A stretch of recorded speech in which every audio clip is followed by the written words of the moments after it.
Right, we are live once again, and basically today we're going to talk about the press conference yesterday, and then we're really just going to talk about the week because it was a busy week in politics.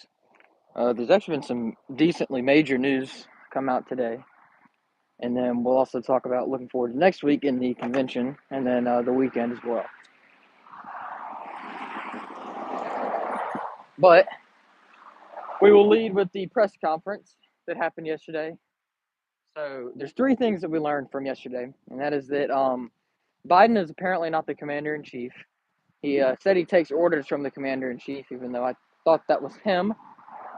Secondly, Zelensky is so good of an actor that he fooled Biden into thinking he was Putin. Thirdly, Donald Trump is vice president. So these are all things that happened yesterday. And Joe Biden's press conference wasn't like terrible, but it also wasn't good. But one big thing did come out of it yesterday, and that is that $90 million have been frozen. $90 million in donations to the Biden campaign have been frozen.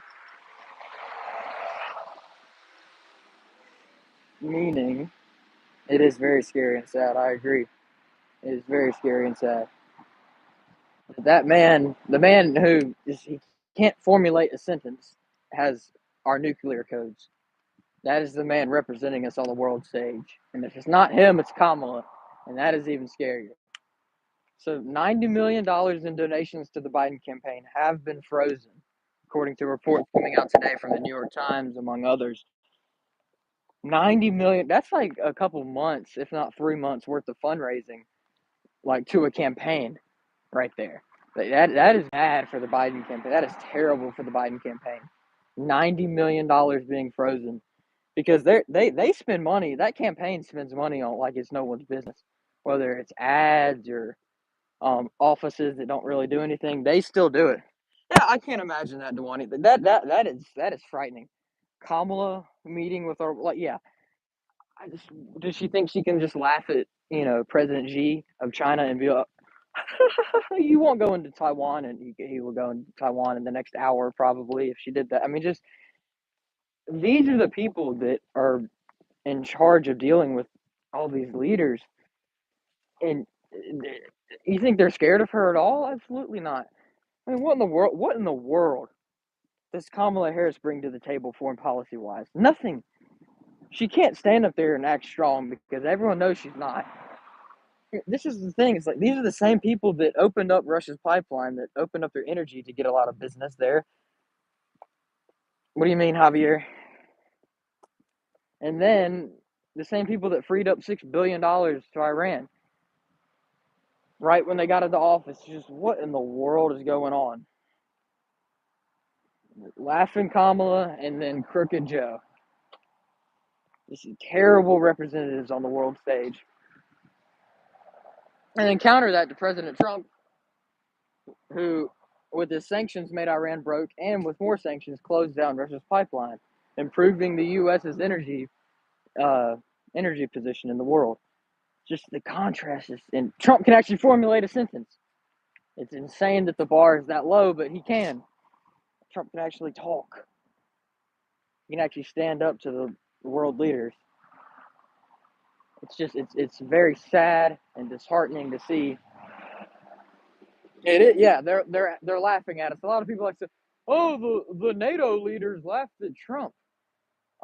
So here's a question for you: would you rather have Ukraine invaded, Israel attacked, China on the march, North Korea making more and more threats every single day, or would you rather have the elites laugh at us? I'm gonna pick the latter, and I know that might make me a minority, but I would rather be laughed at than have the world on fire, and I don't think that's a controversial position at all. I would rather the elites laugh at us than the world be on fire and us be closer to World War III than ever. That's just my opinion, though, because it is very frightening to know that we have Joe Biden and Kamala Harris representing us on the world stage and dictating foreign policy. That is scary. Mean tweets forever. I agree. Mean tweets Mean tweets and world peace, baby. And $1.87 gas. If that's not something you can get behind, then I don't know what you can get behind. Seems that the mean tweets actually worked, though, right? Because Trump will say mean things about all of them, and they didn't do anything. And then Biden and Kamala will try to say no, and they'll invade the country the next day. So obviously the mean tweets work, and Biden and Kamala are just terrible. So we got to put Trump back in the White House. But to recap the week in news, President Trump had a rally on Tuesday in Florida. That went well. Gosh, you've seen the pictures of thousands and thousands of people there. Yeah, I think it was actually very smart that he circulated the rumors that he was going to pick vice president. So in the middle of the media and everybody focusing on how bad Biden is, he got them to tune into his rally so they could hear his message, but not actually put VP in there. So people just saw his message, focused on that for a little bit, and then went straight back to talking about Biden because Trump didn't announce VP. I think that was a very smart move by the Trump campaign there, because it got people to focus on his message for a second, but instead of focusing on his VP pick, they went and they still went back to talk about how bad Biden is. I agree, Dewani. We do need to make it too big, too rig. And that's part of what we're doing here on this channel, is trying to grow the message, and part of what I do here locally as well. But yeah. And then Biden was busy with the NATO things. Once again, I'm not really doing anything. And then Trump is set to have a big rally in Pennsylvania tomorrow, Butler, Pennsylvania, which is close to Pittsburgh, I believe. So that's an important swing state visit there for Trump. Pennsylvania is one of the key states, if not the key state, to the White House. And if Trump wins Pennsylvania, that's going to put Biden in a very tough place, because Biden electorally needs more states right now than Trump does. Because Georgia and Nevada and even Arizona seem to have taken a pretty far right movement over the last 4 years or so. So that will be important to watch.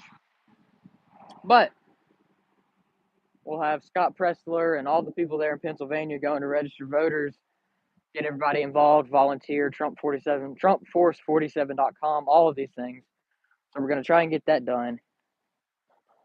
So yeah, tomorrow will be a big day. And then locally here in Mississippi, we have a Trump flag wave, 640 Grants Ferry Drive, or Grants Ferry Road, excuse me. So at the corner of Lakeland Drive and Grants Ferry Road, that's where we'll be. So yeah, big day tomorrow across the country. And then looking forward to next week in the convention. So the RNC convention will start. That'll start Wednesday, and then it'll end. I guess it'll be Saturday. Yeah. So Trump will have his big speech, and he'll be officially nominated on Saturday. But vice president should be announced. Trump said possibly Monday, and then I think the more likely possibility would be Wednesday, Thursday kind of thing, because they have a fundraiser. The vice president will be at. So vice president will be announced next week. That is happening. So yeah, that's big. Very big. I think it's down to Ben Carson, Marco Rubio, J.D. Vance, and Doug Burgum. I think those are the four. I really wish Vivek was in consideration. I think Vivek will be put somewhere more useful, though, like Secretary of State or something along those lines. If I had to make a pick right now, I'd probably say it's Burgum. I know some people aren't too crazy about that. I mean, my number one pick would be Vivek, and then Byron Donalds, but Byron Donalds being in Florida would be a difficult thing. So, yeah. It'll probably be Burgum. Now, I'm not mad at that. Burgum can bring a lot to the table as far as the Midwest and then energy goes. So, it's not a bad pick at all. The only thing about Burgum is he's not as quick on his feet as you'd like him to be. Burgum doesn't really have like a he's not, Vivek is very articulate and quick thinking, and he's a very good debater. But Burgum, he's not as quick on his feet. He can explain things, but he's not as quick on his feet about it. So it's not going to hit as hard if he's like in a newsroom or something like that. So the pros and cons to everybody. Just stuff you got to think about. But whatever choice Trump makes, I'm still going to support him. It's not going to be Nikki Haley, but like if he picked Nikki Haley, would I be like kind of second guessing myself there? Because no one wants a Nikki Haley vice president. That would be awful. But yeah, Burgum, J.D. Vance, Marco Rubio, and Ben Carson. I like Ben Carson a lot. Only thing, just like Burgum, well, Ben Carson, he's quick thinking, but he's so quiet and calm that I don't really think he could be that cheerleader that you need if you're vice president. Like the vice president, think about it, is basically just the biggest cheerleader for the president. Talking about this is also true, Dewani, but as far as like, if we're talking about like news clips, because, in these interviews on the news or in the debate, the vice president debate, you only have so much time, so you got to be quick thinking. You got to get in there and say what you want to say and cut to the point, but do it in an articulate enough manner. That I don't know if Ben Carson or Doug Burgum can do that. Marco Rubio probably could. I don't know. I don't like him that much. I think he's still a little too establishment. And then J.D. Vance could, but J.D. Vance, his history is a little skeptical, and he's only so new onto the scene for MAGA that I don't know. Now, you can say the same thing about Vivek, but Vivek doesn't have quite the history that J.D. Vance does as far as being anti-Trump goes. So just a lot of things you have to think about. Byron Donalds would be awesome too. The only thing, the problem is like Trump living in Florida and Byron Donalds living in Florida, but that could probably be worked out. So yeah, just a lot of things to think about.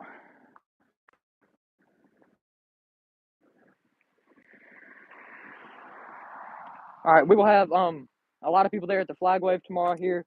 So if you live in Mississippi or you have relatives, friends, whatever in Mississippi that live in the central Mississippi area, let them know that we have a flag wave tomorrow. I actually have a community post getting posted about that later today, so y'all will see that.